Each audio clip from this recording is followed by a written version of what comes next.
All right, Eric LiPuma, welcome back to the Single Track Podcast.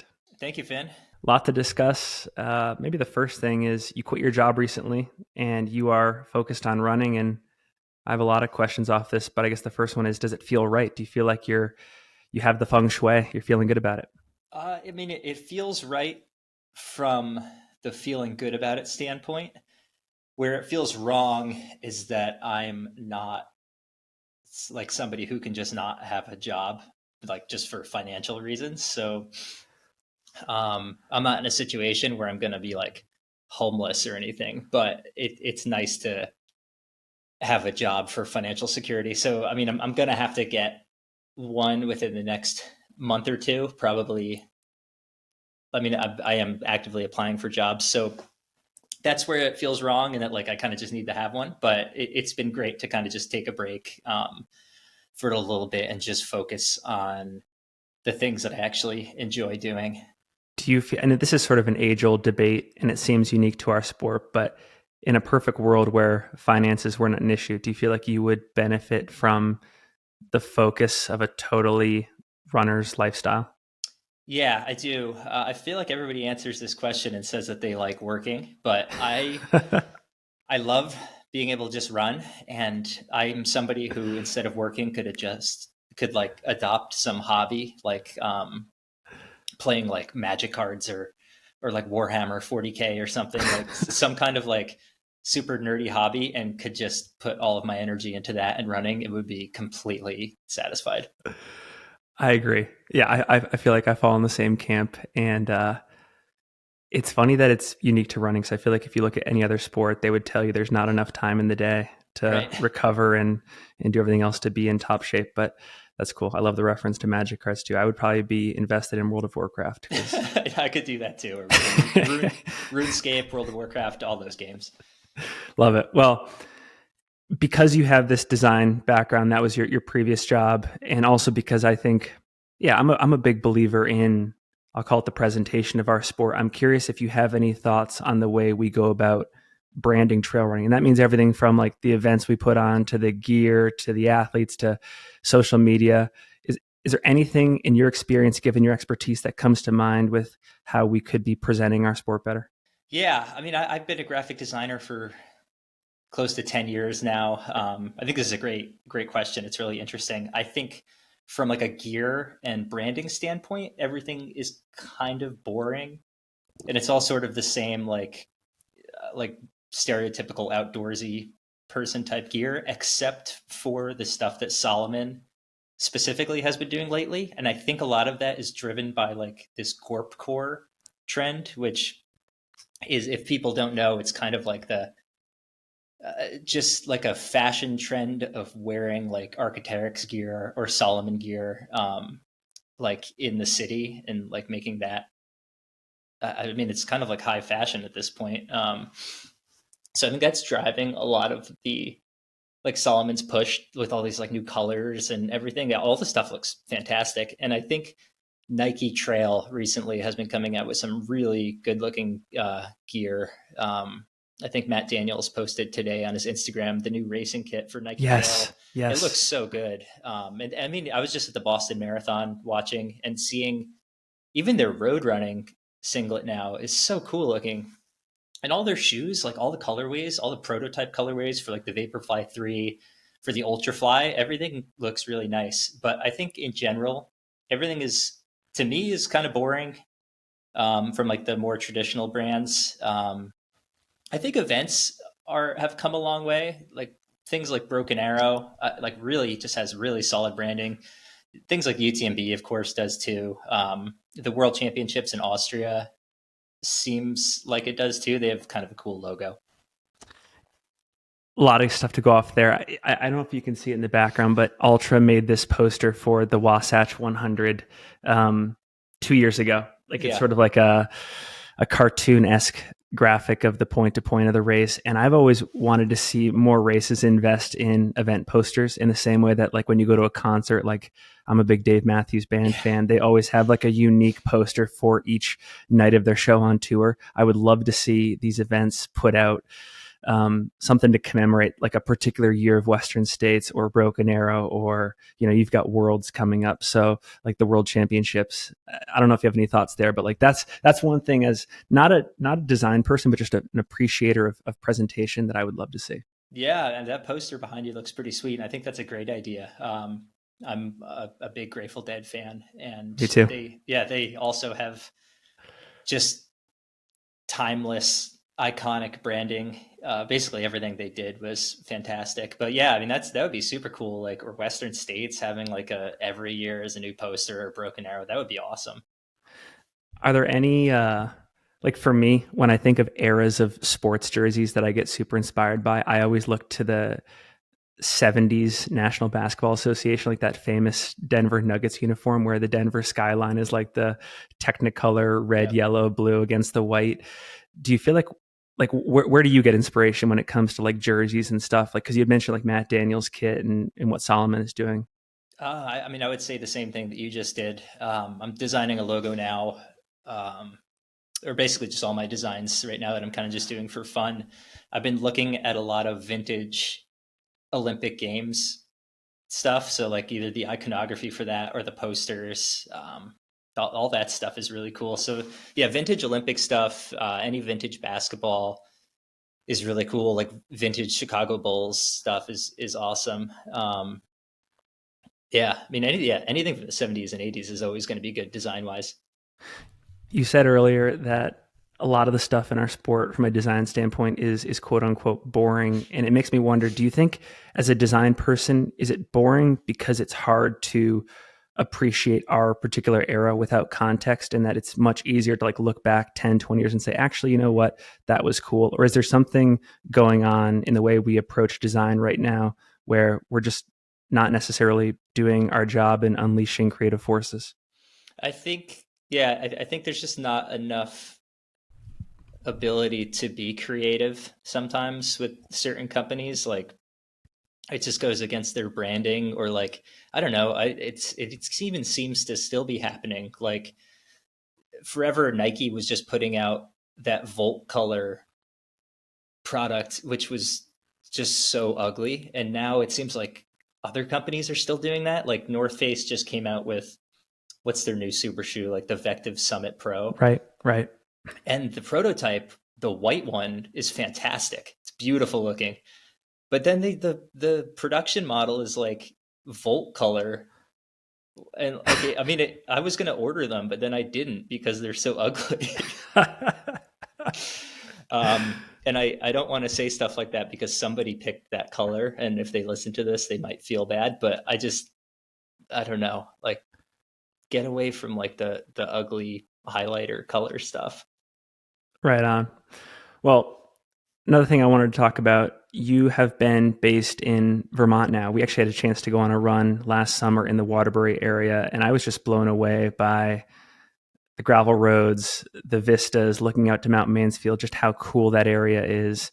But you've also trained in the Boulder scene before, and I thought it'd be fun to compare and contrast those two scenes, because on this show, one of the recurring themes is also the real or imagined east-west divide in our sport. So um, this is sort of a broad question, but what are your feelings about the two scenes, having been steeped in them for quite a while? I think I'm a bad East Coast person because I love everything in the West Coast, and we're just like the Mountain West, like Boulder, We're Colorado, cutting this. We're Utah. cutting this. But I mean, so I'll talk about the positives of New England first.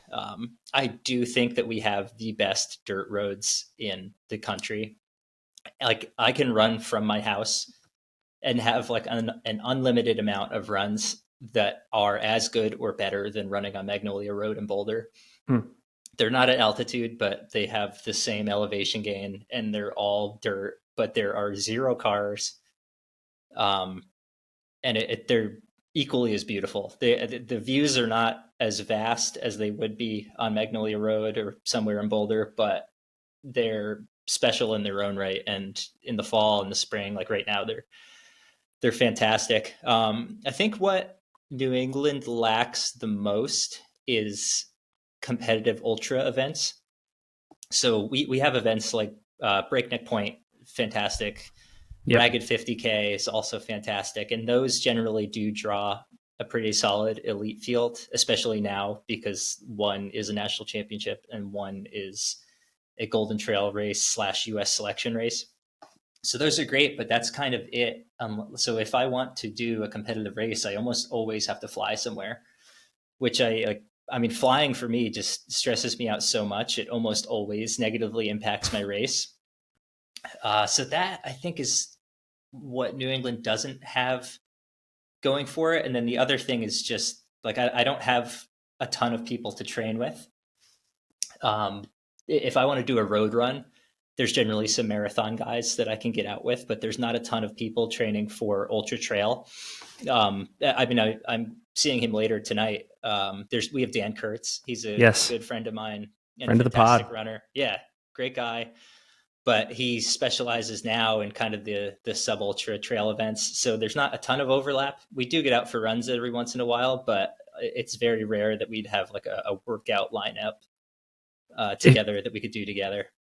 if you're rank ordering those three factors, so terrain, races, training partners, what does the order look like for you? If we're talking about, so like what is important? Yeah, in terms of self-actualizing as a runner, like becoming the best runner you can possibly be, having fun in the process. Yeah, just feeling like because you're investing so much in the sport, if I ranked them this way and achieved these things in order, I would be getting the best out of myself. I think number one for me would be training partners. Um, that was something I had in Boulder. Was I like almost every single day I would get out for a lunch run with Cordis Hall, um, because our offices were next to each other. So we would go either run up Sanitas or run up Boulder Canyon. I think second would be terrain, because if you live somewhere where like there's just no trails, you're going to be kind of screwed. And then what was the third one? Races. I think races is third because you can do what I do and just fly to everything. It's kind of it is annoying, but it's just kind of part of the game right now. Yeah. It's interesting to me. I mean, you mentioned Breakneck, you mentioned Ragged, two excellent races. Sunapee, although it's a shorter distance race Yeah, happening and I in should 10 mention days. like the short distance mountain champs are always insanely stacked. I'm just not fast enough to compete at those, like because I Yep. mean, dudes are so good right now. And I feel like too, because of the federal regulations in like the White Mountains, for example, it has become a destination for the FKT scene, like the Hut to Hut Traverse, Prezi Traverse, Appalachian Trail. If you do want to dabble in that scene, it's world class. Oh yeah, so I mean FKTs, we have world class FKT routes. I mean you just named the good ones like Pemi and Prezi are so cool. Like two of the coolest routes like anywhere. I think Prezi is one of the coolest routes anywhere in the country, and I wish more people would come out and see it. What's your sense for? I mean, just given, I mean, we both know Vermont. A lot of listeners know Vermont, New Hampshire as well, Maine. Beautiful area of the country. You are probably relegated to being a multi-sport athlete because it's tough to run in those areas through the winter, although you can do it. What's your sense for why there haven't been these uh, great specific communities that have formed around trail running there in the same way they have in places like Boulder and Flagstaff and Seattle? And I know there's probably not like one answer here, but I'm wondering if you've thought about this at all and what your speculation is. I think about that all the time. I think you said it with the winter, I think is a very big thing. We had a relatively mild winter for New England this year. And I ran basically 100 miles a week all winter. Um, That's badass. yeah, I felt that way. I accumulated a lot of mental toughness points. So I think the winter, like, I mean, we had that day here. It was like negative 40 for 2 days. And it's just absolutely brutal because it's like a wet cold too. I think the other thing is our trails here are so old that they're like impossibly technical. There's runners who can do it and are fantastic at this kind of technical running. Jack Kensel would be one of them. Yep. I'm not one of those people. I used to be a lot better at it, but I just don't do it quite as much anymore. And I mean, I can hang on like a run in the whites or the greens just because I have to. Like that's just what we have. But I think places like Boulder, places like California or Seattle, anywhere like Salt Lake City, the trails are just so much easier to run, and there's so much more access from town that it just makes it a lot more desirable of a place to live if you want to be a trail runner. I sent you this meme the other day. It was a photo from Billy Madison where Happy Gilmore, or not Billy Madison, Happy Gilmore, where Yeah. Happy walks into the golf house there, and it's like Shooter McGavin and all those guys in like suits, and Happy Gilmore's just like draped in like an AC/DC shirt and like a pair of like ripped jeans, and he's like in a Boston Bruins hat, like ready to go, ready to like chop it up on the course. And the meme was like how an East Coast runner feels walking into the West Coast, seeing a West Coast race. And I sent it to you, and you're like, this sums it up perfectly. And I think we got to address it here. Like, do you feel like there is any, like, is there an East Coast West Coast divide in our sport? Do you feel like East Coast runners are, I don't want to say undervalued, but like they fly under the radar, and we kind of miss this part of the country when we talk about the sport? Yeah, I think that definitely fly under the radar. I mean, there's dudes like, I mean, there's some dude who I've never even heard of who ran like 5:30 on the Pembe Loop this year. Who Like, is that? I think his name is Joe Aceto. Wow. Pretty sure he's a skier. Okay. Like, I know wasn't Jordan Fields. I think Jordan Fields had that too at one point. yeah, it wasn't Jordan. Like Jordan still has the overall FKT, but this dude beat Jack's technically unsupported FKT. Like, there's all that Yeah. crazy rules and shit with Yep. FKTs, but yeah, I think East Coast runners are definitely under the radar. I don't think that they're like underappreciated. I think it's just harder to hear about them, and not everybody has the means to fly to super competitive races whenever they want to race. So like you'll end up just, I mean, they're like, I don't know, like you could show up to an East Coast race that's super technical and just get smoked by some dude who lives in the whites that you've never heard of. And I think you run into this in places like the East Coast and places like Alaska, where you could go run Mount Marathon and just get your ass kicked by some random Alaskan dude because they're used to that type of terrain. But yeah, I think there is a little bit of a divide between the East Coast and the West Coast. I feel like I've somehow like found myself in the middle because I've lived in Boulder and I've lived in Vermont now. Interloper. Yeah, I'm the yeah. I speak fluent Boulder and fluent East Coast. It's a good skill set to have. Do you feel, I mean, you mentioned the guy there, Aceto, that had a great time on the Pemi Loop. Are there any other people that you train with on a day-to-day basis or you've interacted with in the last year or two that you think like if they had a chance to get onto the national scene or race out west, they would surprise a lot of people? They fit into that quote unquote random baller category. Yeah, I mean you mentioned him already, but Jordan Fields, I think, I mean he's done some competitive races, but I don't think like he raced the rut and I don't think he did fantastic there. But I mean the rut's also like at high altitude and the dude lives in New Hampshire. But yeah, there's guys like him, but I don't think there's too many other guys besides Jack, of course. But like, I mean, Jack's just not going to race. Right. Um, but yeah, I mean, I'm sure there's like 4 or 5 guys that I just like don't know about that could probably do that. And it also begs the question, like, why can't we just meet these guys where they are? Like, meet them on their home turf, and then it's a fair fight because that's where they've been training for years, if not decades. Like, let's have a race in the whites where Jordan is there. Let's have a race in Vermont. Like, there's just not that many opportunities. No, there's not. And I mean, I wish more people would do Vermont 50 mile because that's a really cool race. It's majority of it is dirt roads. And it also coincides with a mountain bike race that goes on at the same time. So it's logistically kind of a nightmare. Okay. But that's a cool one. Races like Kismet Cliff in the White Mountains Yes. would be perfect for like a sub ultra showdown. It's super technical. There's some races in the Adirondacks that could be really cool. But I think what would have to happen is have it be like an unsanctioned race. Jeff Colts talked about this before, of having a bunch of dudes show up and just like race the Pemi Loop or something like that. That's probably the way it's going to have to be because there's just so many regulations in the White and Green Mountains and the Adirondacks where we can't really have giant races going on. It's amazing. And I'm sort of reinvigorated about this right now because it just happened with Lake Sonoma, but it's wild how almost on a dime in the course of 1 year, if a race gets some sort of championship event attached to it, or they become a part of some race series overnight, a flock of pro elite runners head to it. It happened with Lake Sonoma earlier this month. And I think about a race like Kismet Cliff, which I've been there. Beautiful course, beautiful area of upstate New Hampshire.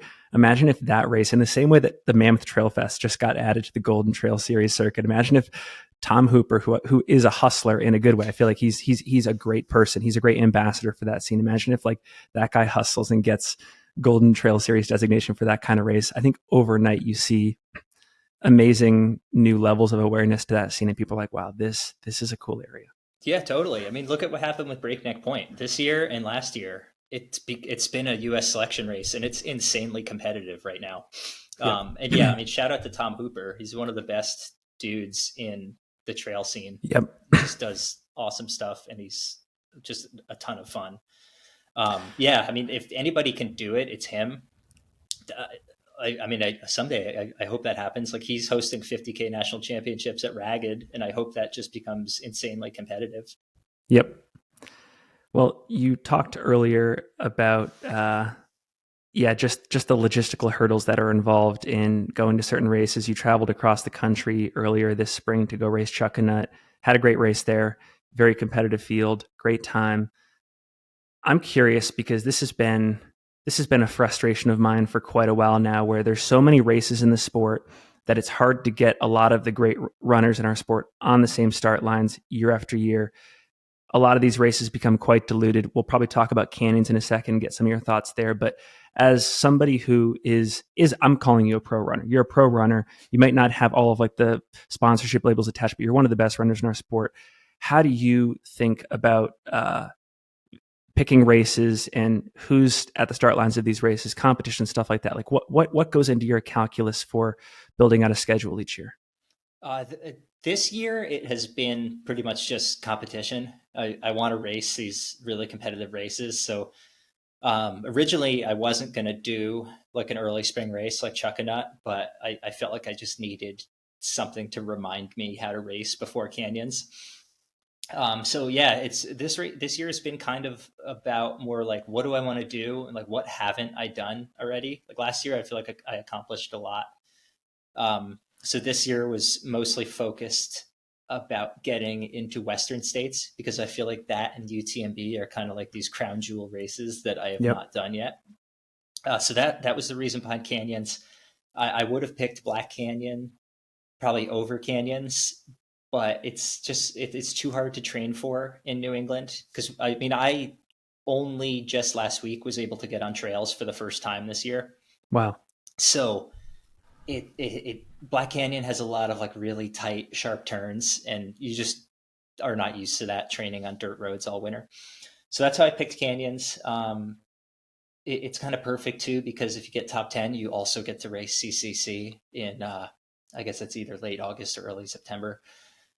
So it ended up being good for that. But yeah, this year was kind of just all around Western states. But then fortunately / unfortunately, I just got picked for the US team for the 80K. So that's kind of huge. Congrats, by the way. Thank you. It's kind of caused a lot of inner turmoil in like, what am I supposed to do now?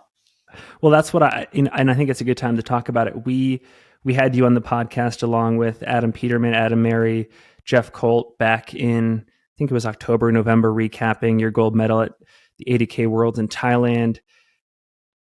It's 6 to 7 months later at this point. What impact, what influence did that experience have on you? Like, did it in any way, shape, or form change your trajectory in the sport, change what you think is important? Talk about that. It definitely changed what I think is important. I think prior to that year, Worlds was kind of an afterthought for most people. And I think that it's now, I mean, I would put it at the same level as something like Western States. I think it will be as competitive or more competitive this year than Western States. I mean, I think if you looked at UTMB scores last year, it was pretty much equally competitive. Other than that, I think that my biggest takeaway from Thailand that like I still think about is just like I really made good friends with the men's team. So Adam Peterman, Adam Mary, and Jeff Colt, as well as Tom Hooper. Like Yeah. we're still in a WhatsApp group chat, and I mean it's pretty active. Like there's at least messages in it at least once a week. So that was kind of my biggest takeaway is just kind of building the camaraderie with those guys. And I mean, Adam was just on, I mean, both Adams were just on Free Trail, and like they're both Right. talking about being in the box, like that, and that was just like such a big part of our trip, and all wearing the visors and stuff. It's just like looking back on it, it's all kind of funny, but also really cool. That's probably my biggest takeaway that I still think about is just being buddies with those guys. One other thing I'm curious about there is, this is largely a solo sport. I mean, you're out there in the depths of Vermont winter, logging 100 miles a week. Based on Strava, it seems like in isolation, which is so impressive. I mean, that self-drive and motivation I would kill for. But you had this experience in Thailand last year where you got to see ultra running in a team context where not only are you racing for an individual place, but you're running for a team, you're running for a country. Did that create any paradigm shifts in your mind about where this sport could go, and if we're currently operating in a way from a competitive standpoint that makes the most sense, or like is this world's model something that we could like invest in other areas as well? I think the world's model of having team races like that is really, really cool. And I mean, you've talked about that before with what was it, Battle of the Brands or something? This is a self-serving question. Well, I'm glad that I picked up on that. But yeah, I mean, that would be so cool. Like, we just talked about like cool jerseys earlier. Like, I don't Right. know, like have all that cool branded stuff. I mean, that to me is just really neat. Like, I don't know. I loved the team aspect of that. It just makes you run so much faster too, because you want to do better for these guys that are on your team. Like, all right, I don't want to I mean, I remember thinking like, all right, if I walk here, like we're going to lose a couple minutes, and like the team, like the winning is based off total time. So like, it really pushes you. It's really Right. cool, and I wish there were more opportunities for that. I like that insight. Yeah. And I think there's something to be said too about the geographical anchor. Like you guys were racing for the United States of America. I think in a pro context, we could have teams that are based around the metro area of Boulder, metro area of Burlington, Salt Lake City, Flagstaff. And I think that would be really cool to see too. In some way, shape, or form, you could have these geographically based teams, everyone training there together on a week to week basis. And then maybe it all aligns with like the golden ticket series, starting with Javelina, and like at least two or three runners on each team aim for a golden ticket at that race, or they just try to place at that race. And then like our own US championship becomes like Western States or something. I think that would be super cool. Yeah, that would be awesome. I mean, I'm just thinking about it, like who would be on my Burlington team. Like there are a bunch of guys who trail run, and it would be really cool to like to put that together. And I mean, the Boulder boys, they would have a pretty strong team, and there's a good one in Flagstaff too. But yeah, If I think there's room for that kind of stuff, and I think a lot of people would have fun doing if you can convince Ben True to get into Ultra Trail, and that. then maybe after that, after you've recruited Ben True, make the sell on Dan Kurtz to move up in distance, I think your top three is already very strong.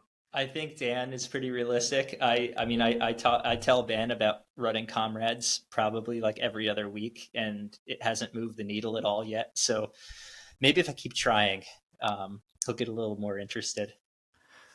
Let's talk about Worlds versus Western States for a second, because just a few minutes ago you said that this year's Worlds, the 80K Worlds Championships, is going to be probably as competitive as the Western States race. And I bet if we checked the UTMB index scores for the runners in each event, it probably would be very close. Talk about the pros and cons for each, because you're about to line up at the Canyons 100K. And actually, like you said, UTMB is also on the table too. But like, let's talk specifically about the pros and cons of Western versus Worlds. Like, what would make you choose Worlds? What would make you choose Western, etc.? So what would make me choose Worlds would be is that it's a free trip to Austria, um, which is cool. Like, who gets to say that they get a free trip to Austria to run a really cool 80K? Another part is that besides being an athlete in the sport, I'm also a really big fan of it. So being on that team with those runners would be so cool to me. It would really make me feel like I actually am one of the best runners in the US, which is just like mind blowing to me to be on a team with those guys. Like that's so cool to me. I really want to hang out with Tom Hooper again. That's a big part of it. Um, and I also just, I mean, I just want to visit Austria, like Austria versus Auburn, California it's kind of a no brainer to pick Austria. What would make me pick Western States is that I haven't done it yet. It's an incredibly competitive race in the United States. I would really like to run 100 miles again. I haven't done it since 2018, I think, when I ran Leadville. It's super iconic and it's a unique challenge in that, especially this year, there's going to be like 25 miles of snow and then it's just going to be really, really hot. So that's kind of cool. And I mean, it's like the live stream I always watch. It would be really cool to be part of that. And then like even like the I Run Far Twitter updates, I love that kind of stuff. So it would be Yeah. cool to just be like in that whole scene. So I mean, I don't know. Like I haven't made Western States yet, so luckily I don't have to make that decision. But I might soon. It's really interesting to me. I was looking at your race resume. You're really fast on the roads. You've run a sub 3 hour 50K, smoking fast. You've also proven yourself in technical mountain races. You've gotten second at Broken Arrow. You were, was it seventh at Worlds last year? Yeah. Seventh at Worlds. Again, very technical mountain race. How do you feel about the 100-mile distance? Do you feel like a race like Western States you could rise to the occasion for and show up at? Because if I understand correctly, that has been the one distance that you haven't had like commensurate amount of success at yet. Yeah, and I think a lot. So I really want to try the 100-mile distance again because I think I'm finally. I guess a word for it would be like. I guess it's maturity. Like I feel like I'm mature enough to run that distance and respect it enough. When I first got into ultra running, it was kind of at that time period where everybody had to run 100 milers. Like that was just like what people were doing. I mean, I went from 50K immediately to 100 mile, like at the Bighorn 100, Bighorn 100, which was really cool. And I miss being that stupid to think that I could just do that because it worked. And like, you're not thinking about anything besides trying to finish the race. And I wish I still had that ability to like, to think that way. Um, but yeah, I think Western States would be a really good course for me because it is primarily running, but like I'm sure there's a little bit of hiking involved. And it's a race that, I mean, the distance to me is like, all right, you can kind of chill for a long time. And those kind of races play well to my strengths. I seem to do well when I kind of just forget about the competition and take it easy for the first half or so and then kind of turn it on. So yeah, I think I'm at a point where I can now do well in a 100-mile race. It's just also the thought of like the recovery after 100 is so long that like, do I really want to run 100 miles in June potentially, and then like kind of have like a long sad summer where I can't really do that much. and Western States punishes you. It's totally real. I am not anywhere close to the runner you are. I did it back in 2018, and it took me a solid 5 months to feel like myself again after the fact. It's a, for whatever reason, it's a punishing course. That constellation of elements, the heat, elevation, the runability, it trashes you. So yeah, that's interesting. Yeah, I mean, like, historically, I've not done well in hot races up until Thailand, which I think that was just because it was like, I mean, it was basically Vermont, but in the jungle. It was just so humid and terrible. Western States, I don't believe is humid. I think it's just like 110 degrees. So I would have to really, really prepare for that. One last question I have about Worlds, and I guess we would be going back to like the immediate 1 to 2 months after the event. You talked about how there has been just momentum for this race in general in our sport, and how people might be starting to prioritize it at the same level they prioritize a golden ticket or getting into UTMB. Did you have any interesting conversations that you can recall, or comments from fellow elite athletes in the sport expressing interest in this, and maybe moving around plans for 2023 and beyond to get invested in this? Not specifically. I mean, Jeff Cole is like a champion of promoting worlds now. He's doing the Lord's work. Yeah, I mean, he's a great guy. After I got on the team, he actually called me to tell me that I should definitely do it over running Western States if I get into Western States, which I thought was really cool and just nice of him to like actually call me on the phone. I don't feel like a lot of people do that anymore. Which is the best, by the way. I want to bring back phone conversations. I try to do like 2 or 3 a day, and they're so much better than text. You called Same with me audio yesterday. messages. I did out of the blue too, out of the blue, no schedule. No, and I answered, which is rare. Yeah, so I mean, I feel like Jeff was probably the biggest one to be like. I mean, he applied for Worlds. Like, if he had got on, who knows if he had done Western States or not? Yep. I mean, and like everybody was hearing rumors of like, all right, like these awesome athletes applied for Worlds. Like, it sounds like nobody's going to make the team because these killers have just applied. I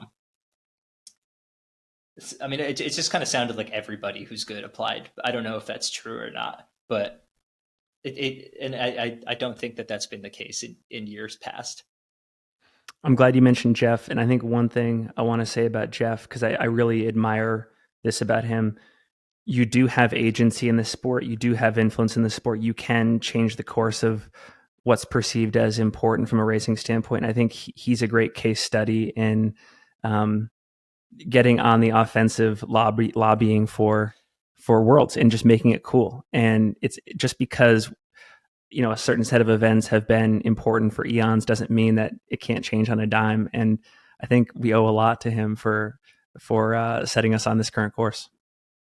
I think so too. And I think it's going to take this Worlds in Austria for everybody to see like, wow, 2 years in a row, this is the sickest event in trail running. And then 2025, I think, is going to be a completely different ball game. I think it's going to be almost impossible to get on that team. All right, let's talk about canyons. I know you talked earlier about how there was a point in time where Black Canyon was a focus and you had tried to train for that in Vermont. It's really hard to do at that time of year. So canyons became the more realistic place to go get a golden ticket. At the same time, you're now on the World's team. There's a really short interval between that race and when that race takes place in early June. So talk about why you're still here and what excites you about it.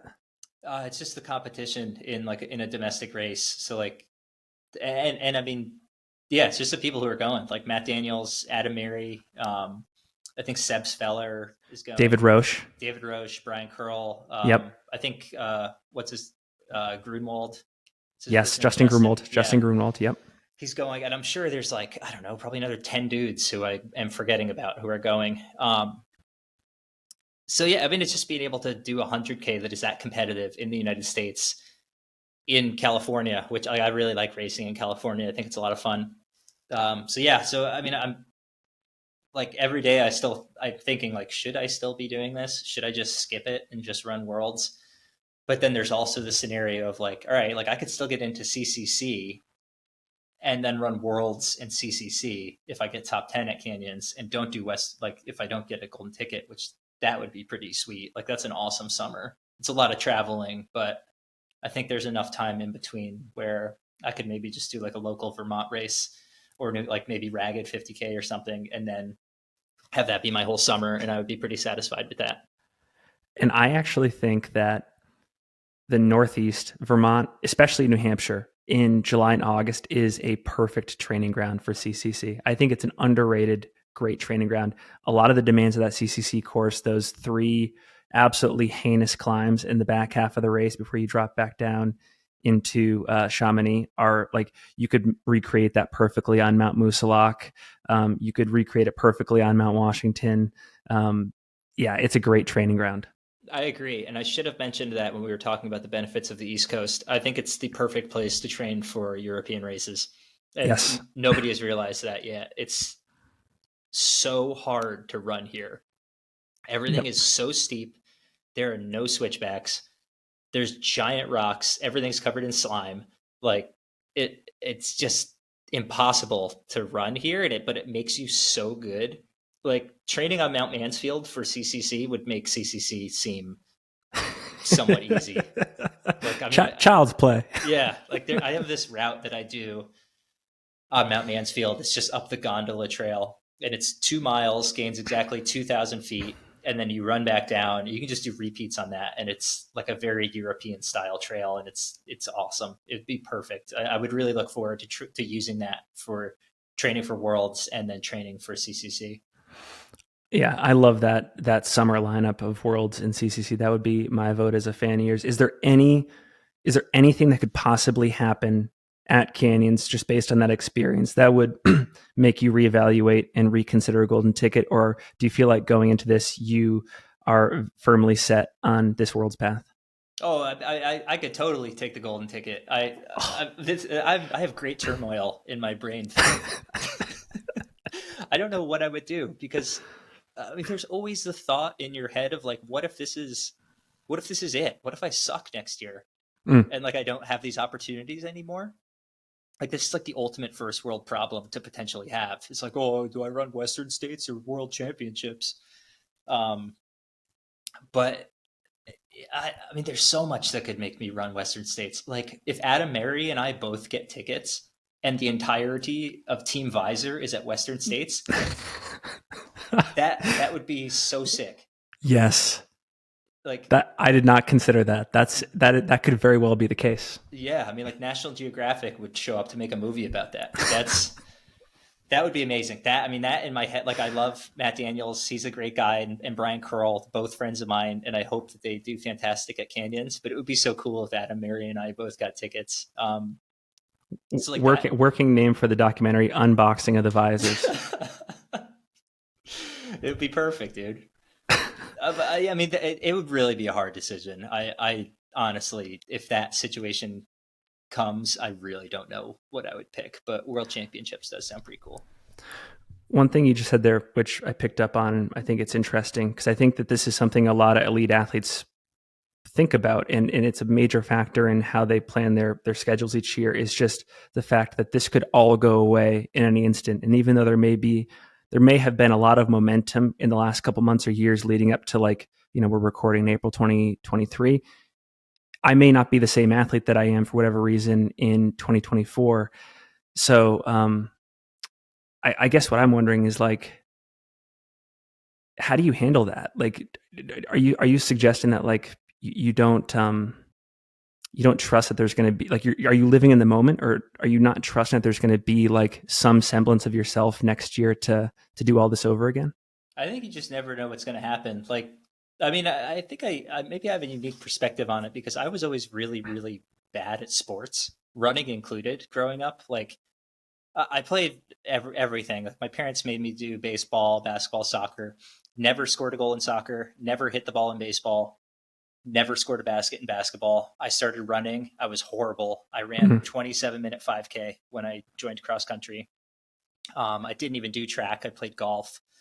And then all of a sudden I had one race where there was some success and became hooked. And then I ran Division III in college, only ran 3 years, quit my senior year because I just didn't want to do it anymore.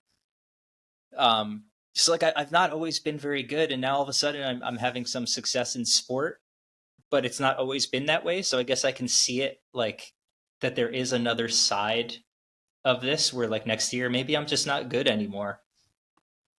Or like, or something happens and like I can't run. So I do feel like you need to live in the moment and really think hard about these decisions that you have and like what races you're going to, because I mean, you're not always going to have these opportunities.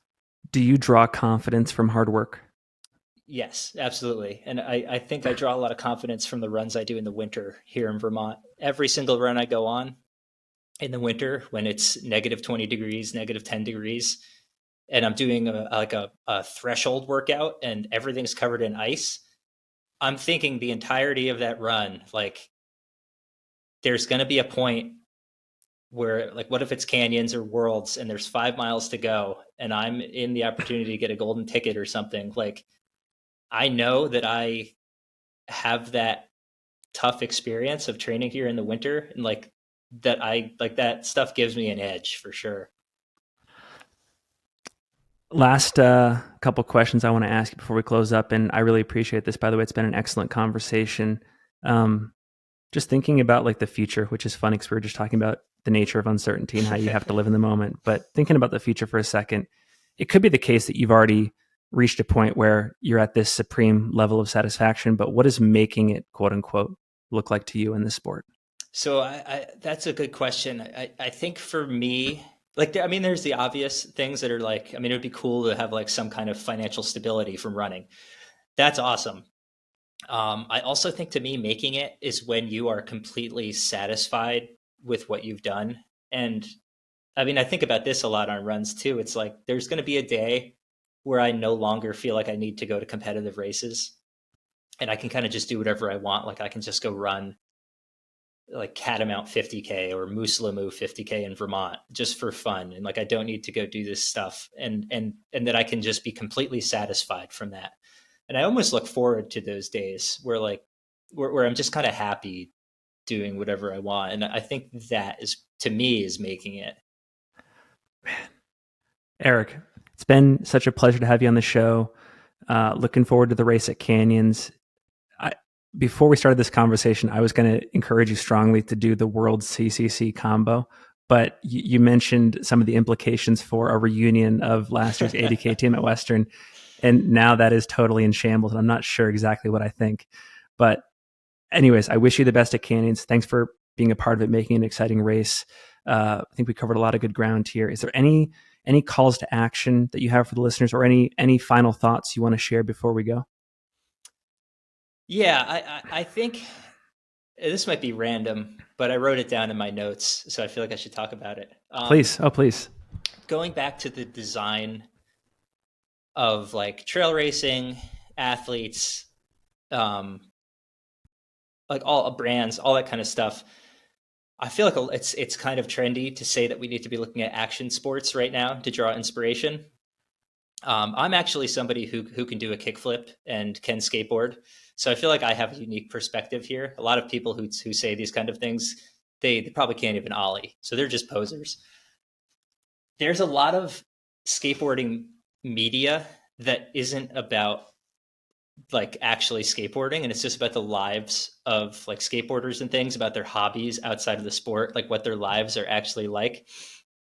And I meant to say this earlier, but I think there's just a huge opportunity in trail running media to look at like people's lives outside of sport. Like, what are their hobbies? Like, do they play World of Warcraft, Finn? Yes. But this is the kind of stuff that really interests me. And I'm sure it interests a lot of other people. Like, I watch skateboarding videos multiple times a day. The ones I'm more excited about are the ones where people are just like living their life and showing their other hobbies and stuff like that. And I think there's such a huge opportunity for that in trail running to go beyond just like the grind of the sport and like show these people's lives. And I think that like, I mean, that's sort of design, but like that is something that we're missing. And I really think that that could also help progress the sport and get people interested in it who like don't run. That's the first time anyone has brought this perspective to the podcast. I think it's a great thing to think about.